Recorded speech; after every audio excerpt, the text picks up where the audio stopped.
وہ کالی لڑکی بات تو سن۔ اس فکرے پر اس نے مڑ کر دیکھنا بھی مناسب نہ سمجھا۔ اس کے ماں باپ نے نہ جانے اس کا نام کیا سوچ کر رکھا، زیب و نثار رکھ دیا تھا۔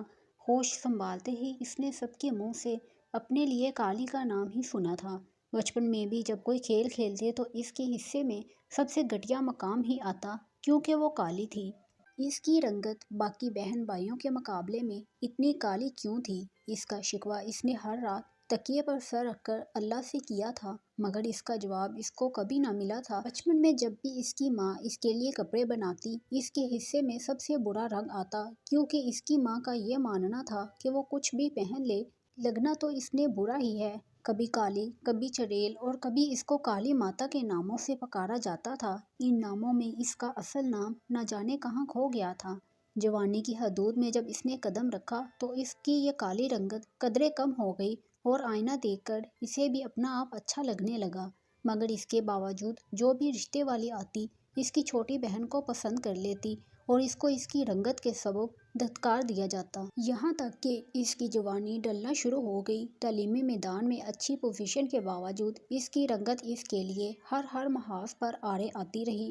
اس نے تنگ آ کر مختلف اشتہاری کمپنیوں کی بتائی ہوئی رنگ گورا کرنے کی کریموں کا استعمال بھی شروع کر دیا تھا، جس کے سبب اس کی رنگت میں کسی حد تک تبدیلی تو واقع ہوئی، مگر وہ اب بھی اتنی گوری نہ تھی کہ وہ رشتے کے لیے آنے والی خواتین کو متاثر کر سکے۔ اس کے ماں باپ کی انتھک کوششوں کے سبب بالآخر اس کا رشتہ ایک گھر میں طے ہو گیا۔ لڑکا عمر میں کچھ زیادہ تھا، مگر اس کی بہن نے اپنے بھائی کے گھر کو بسانے کے لیے ایک سلجھی ہوئی لڑکی کی تلاش میں اس کو پسند کر لیا۔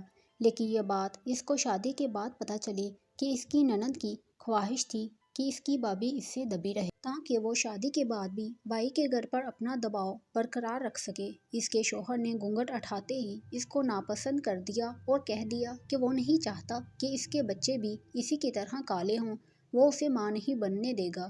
2 ماہ بعد اس کے شوہر نے ایک سفید اور خوبصورت لڑکی سے شادی کر لی۔ اس کی حیثیت اس گھر میں ایک خادمہ سے زیادہ نہ تھی۔ وہ اپنے شوہر کے کمرے سے ان سرگوشیوں کو سنتی جس کے لیے اس کے کان ترستے تھے۔ اس کے شوہر کی دوسری بیوی، جو کہ خوبصورت اور کم عمر تھی، اس کو اب اپنے شوہر کی عمر زیادہ اور آمدنی کم لگنے لگی تھی، جس کے سبب گھر میں ہر وقت ایک تناؤ کی کیفیت رہنے لگی، جس کے نتیجے میں ایک دن دوسری بیوی اس کے شوہر کو چھوڑ کر چلی گئی۔ اب اس کا شوہر ایک بار پھر اس کے پاس آنا چاہتا تھا اور اس کے کالے چہرے اور کالے نصیبوں کو رنگین کرنا چاہتا ہے، مگر اس میں اب اس بات کا حوصلہ نہیں تھا کہ ساری عمر جس کالے رنگ کا طعنہ اس نے سنا، اس کے بچے بھی یہ سنیں۔